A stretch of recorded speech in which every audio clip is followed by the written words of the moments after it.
భోగిపళ్ళు పోయడంలో పాటించే పద్ధతులు ఏమైనా ఉన్నాయా?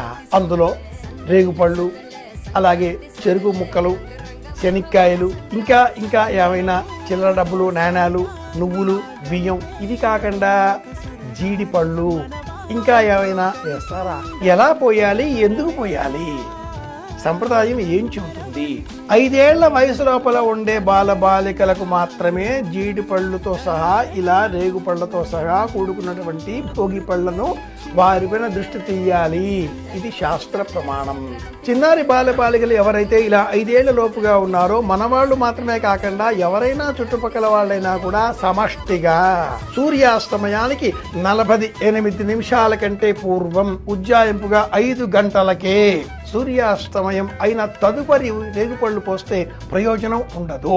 కనుక 5 గంటల నుంచి 5:30 మధ్యలో రేగుపళ్ళు పోయవలసినటువంటి లేదా భోగిపళ్ళు పోయవలసినటువంటి కాలం.